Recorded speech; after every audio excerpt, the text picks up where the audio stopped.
നമസ്കാരം, രുചിയുടെ ലോകത്തിലേക്ക് എല്ലാവർക്കും ഒരിക്കൽ കൂടെ സ്വാഗതം. അപ്പോൾ ഇന്ന് നമ്മൾ വന്നിരിക്കുന്നത് ചിക്കൻ മന്തി ആയിട്ടാണ്. നമ്മൾ റെസ്റ്റോറൻറ്റ്സിലൊക്കെ പോയി കഴിയുമ്പം ചിക്കൻ മന്തി കഴിച്ചിട്ടുണ്ടാവും. അതുപോലെ തന്നെ ആ ഒരു ടേസ്റ്റോട് കൂടി നമുക്ക് വീട്ടിലും ഉണ്ടാക്കിയെടുക്കാം. അപ്പോൾ അതെങ്ങനെയാണെന്നാണ് നമ്മൾ കുക്കറൊന്നും ഉപയോഗിച്ചിട്ടല്ല, അല്ലാതെ സാധാരണ രീതിയിലാണ് അത് ഉണ്ടാക്കുന്നത്. അപ്പോൾ എന്തായാലും നോക്കാം ഇതിനെന്തൊക്കെ ഇൻഗ്രീഡിയൻസ് ആണ് വേണ്ടത്, അതുപോലെ തന്നെ ഇതെങ്ങനെയാണ് ഉണ്ടാക്കുന്നതെന്ന്.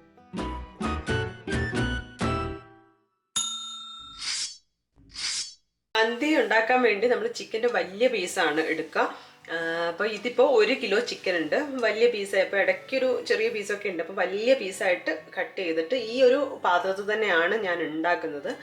അപ്പോൾ ഇങ്ങനെ നിരത്തി വെച്ച് എടുക്കുകയാണ്. മസാല മുഴുവനും നന്നായിട്ട് പിടിച്ചു വരണം. അപ്പോൾ ഇനി ഇതിലേക്ക് വേണ്ട കാര്യങ്ങളൊക്കെ ചേർത്ത് കൊടുക്കാം. അപ്പോൾ ആദ്യം നമ്മൾ ഈ ചിക്കനിലേക്ക് കുറേ മസാലകൾ പുരട്ടി വെക്കുകയാണ്. അപ്പോൾ അതിനായിട്ട് ഒരു ടൂത്ത് പിക്കോ അല്ലെങ്കിൽ ഫോർക്കോ എടുത്തിട്ട് ഒന്ന് ജസ്റ്റ് ഇങ്ങനെ ചെയ്ത് കൊടുക്കുക. അപ്പോൾ മസാല ഇങ്ങനെ ഉള്ളിലോട്ട് നന്നായിട്ട് പിടിക്കും. ഉപ്പ് ചേർക്കാം.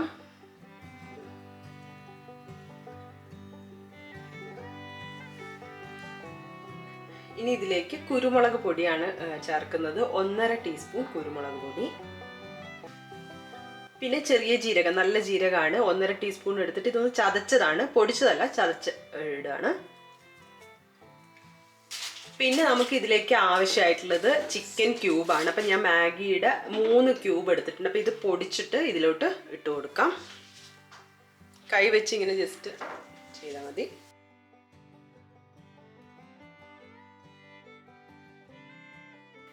ഇനി ഇതിലേക്ക് വേണ്ടത് മന്തി മസാലയാണ്. ഞാൻ 2 ടേബിൾ സ്പൂൺ എടുത്തിട്ടുണ്ട്. ബേക്കേഴ്സിൻ്റെ ആണ് മന്തി മസാല നമ്മൾ ഉപയോഗിക്കുന്നത്. ഇനി നമ്മൾ 2 കാര്യങ്ങളുടെ ചേർക്കുന്നുണ്ട്. ഇത് ക്യാപ്സിക്കം, അതുപോലെ തന്നെ മല്ലിയില, രണ്ടും വളരെ ചെറുതായിട്ട് അരിഞ്ഞതാണ്, അതുകൂടെ ഇട്ട് കൊടുക്കാം. ഇത് ഒരു പകുതി ക്യാപ്സിക്കാണ് നമ്മൾ എടുത്തിട്ടുള്ളത്. ചെറുതായിട്ട് തന്നെ അരിയണം.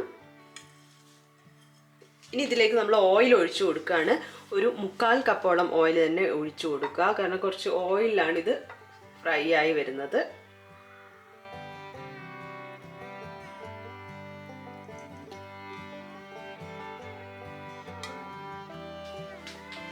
ഇനി വേണമെങ്കിൽ നമുക്ക് റെഡ് ഫുഡ് കളർ ചേർക്കാം, നമുക്ക് അതിൻ്റെ ഒരു കളർ കിട്ടാൻ വേണ്ടി. അപ്പം ഞാനിപ്പോൾ ചേർക്കുന്നില്ല. ഇനി ഇത് നന്നായിട്ടൊന്ന് മിക്സ് ചെയ്ത് എടുക്കാം.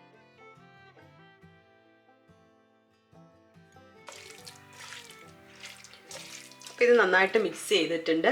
ഇനി ഇങ്ങനെ തമ്മിൽ മേലെ ഒന്നും വെക്കാതെ ഓരോന്നും ഇങ്ങനെ സെപ്പറേറ്റ് ആയിട്ട് വെച്ച് കൊടുത്തിട്ടാണ് നമ്മൾ കുക്ക് ചെയ്യാം. അപ്പോൾ ഇതൊരു 10-15 മിനിറ്റ് വെക്കുകയാണെങ്കിൽ അത്രയും അതിൻ്റെ മസാലയൊക്കെ പിടിക്കും. ഫ്രിഡ്ജിലോ എങ്ങനെയാണെന്ന് വെച്ചാൽ വെക്കാം. ഇനി അടുത്തത് നമ്മൾ റൈസ് ഉണ്ടാക്കുകയാണ്. അപ്പോൾ റൈസ് ഉണ്ടാക്കാനായിട്ട് നമ്മൾ എടുത്തിരിക്കുന്നത് ബസ്മതി റൈസാണ്. അപ്പോൾ ബസ്മതി റൈസ് എന്ന് പറഞ്ഞാൽ നല്ല നീളത്തിലുള്ള ബസ്മതി റൈസാണ്. നമുക്ക് സൂപ്പർ മാർക്കറ്റിൽ നിന്നൊക്കെ മന്തി റൈസ് എന്ന് പറഞ്ഞിട്ട് വാങ്ങാൻ പറ്റും. സല്ല റൈസ് എന്നാണ് ഇതിന് പറയുക. ഇതിപ്പോൾ ഞാൻ 2.5 കപ്പാണ് എടുത്തിരിക്കുന്നത്. 2.5 കപ്പ് നല്ല ചൂടുവെള്ളത്തിൽ കുറച്ച് സമയം ഇട്ട് വെച്ചു, കഴുകിയെടുത്തതാണ്. ഇനി ഇത് നമ്മൾ കുക്ക് ചെയ്തെടുക്കാൻ പോവാണ്.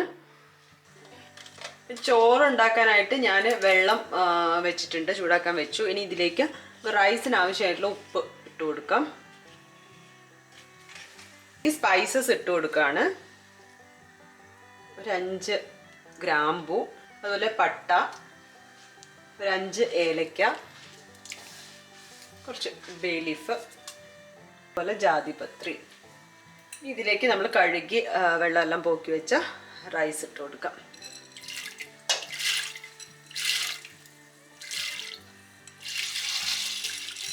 ഒരു കാര്യം കൂടെ ചേർക്കുന്നുണ്ട് നമ്മൾ. ഇത് ഡ്രൈ ലെമൺ ആണ്.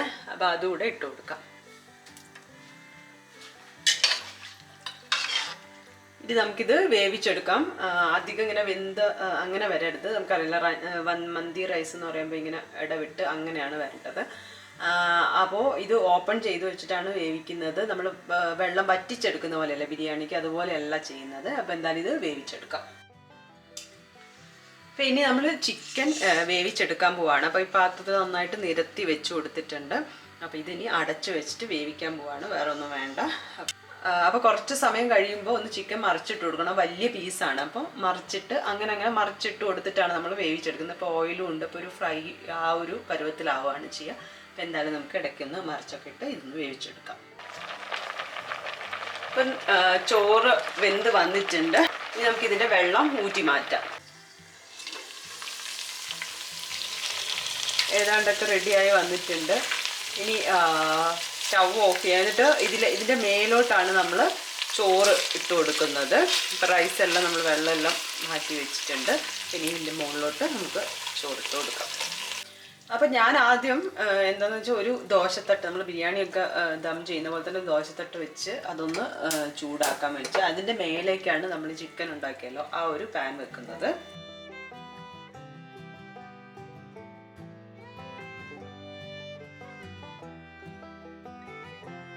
നമ്മൾ കുറച്ച് മഞ്ഞൾ എടുത്തിട്ട് വെള്ളത്തിൽ ഇങ്ങനെ കലക്കിയിട്ടുണ്ട്. അതൊന്ന് ഇതിൻ്റെ മുകളിൽ ഒഴിച്ചു കൊടുക്കാം. നമ്മൾ നേരത്തെ അരി വേവിക്കുമ്പോൾ ഇട്ട ആ ഡ്രൈ ലെമൺ അത് വെച്ച് കൊടുക്കാം. പിന്നെ നമ്മളൊരു 5 പച്ചമുളക് ഇങ്ങനെ ചോറിലിങ്ങനെ താഴ്ത്തി വെക്കാം. ഇതിൻ്റെ ഒരു രുചി ഇതിലേക്ക് ചോറിലേക്ക് ഇറങ്ങാനും പിന്നെ നമുക്ക് എരിവ് വേണം തോന്നിയിട്ടുണ്ടെങ്കിൽ ഇത് ഉപയോഗിക്കുകയും ചെയ്യാമല്ലോ. ഇനി നമ്മൾ എന്താ ചെയ്യാൻ പോകുന്നതെന്ന് വെച്ചാൽ ഒരു ചെറിയൊരു ഇങ്ങനെയുള്ള സ്റ്റീലിൻ്റെ പാത്രം എടുത്ത് നടുവിൽ വെച്ച് ഒന്നിങ്ങനെ താഴ്ത്തി കൊടുക്കും. ഇനി ഇതിലേക്ക് നമ്മൾ കയ്യിൽ ചാർക്കോൾ ഉണ്ടെങ്കിൽ ചാർക്കോളിൻ്റെ കഷ്ണം ഇടുക. അല്ലെങ്കിൽ നമ്മൾ വീട്ടിൽ അടുപ്പ് ഉപയോഗിക്കുന്നവരാണ് അടുപ്പിൽ കണലുണ്ടല്ലോ അത് ഇട്ട് കൊടുക്കാം. അപ്പോൾ നമ്മൾ ഫ്ലാറ്റിലൊക്കെ ആകുമ്പോൾ അതിനൊക്കെ ബുദ്ധിമുട്ടാണ്. അപ്പോൾ എന്താണെന്ന് വെച്ചാൽ നമ്മൾ ചിരട്ട ഉണ്ടല്ലോ, തേങ്ങ ചിരകി കഴിഞ്ഞുള്ള ചിരട്ട ഒരു കഷ്ണം പൊട്ടിച്ച് അത് ഒന്ന് ഡ്രൈ ആക്കി എടുക്കാൻ വേണ്ടി നോക്കാം. എന്നിട്ട് അത് കത്തിച്ചിട്ട് അതാണ് നമ്മൾ ഇതിലേക്ക് ഇട്ട് കൊടുക്കുന്നത്. ഇനി ഇതിലേക്ക് നമുക്ക് ഓയിൽ ഒഴിച്ചു കൊടുക്കാം. എന്നിട്ട് അടച്ചു വെക്കാം. ആ ഒരു പുകയെല്ലാം ഈ ചോറിൽ പിടിക്കും. അപ്പം നമ്മളിപ്പോൾ ദോശത്തട്ടിൻ്റെ മുകളിലാണ് വെച്ചത്. ഇനി ആ ചൂടൊന്ന് മേലോട്ടൊക്കെ ഒന്ന് കയറി വരണം. അപ്പം അതുവരെ നമുക്ക് വെയിറ്റ് ചെയ്യാം. അപ്പോൾ ഇതിനി ഓഫ് ചെയ്യാം. എന്നിട്ട് നമുക്ക് സെർവ് ചെയ്യാം. അപ്പോൾ ഇതാ മന്തി റെഡി ആയിട്ടുണ്ട്. നമ്മൾ എളുപ്പത്തിൽ ഉണ്ടാക്കിയെടുത്തു. അപ്പോൾ കണ്ടോ, റൈസ് ഇതുപോലെ ഇങ്ങനെ വേറിട്ട് തന്നെ നിൽക്കണം. അപ്പോൾ അധികം വെന്തു പോവാതെ സൂക്ഷിക്കാം. അപ്പോൾ ഇതാ സവാള വഴറ്റി അങ്ങനെയൊന്നും സമയമൊന്നും പോകുന്നില്ല. നമുക്ക് ഈസി ആയിട്ട് വളരെ ടേസ്റ്റോടുകൂടി ഗസ്റ്റൊക്കെ വരുമ്പോൾ ഉണ്ടാക്കാൻ പറ്റുന്നതാണ്. അപ്പോൾ എല്ലാവരും ഒന്ന് ട്രൈ ചെയ്ത് നോക്കി നിങ്ങളുടെ ഫീഡ്ബാക്കൊക്കെ അറിയിക്കുക. പുതിയൊരു വീഡിയോ കാണുന്നവരെ ബൈ.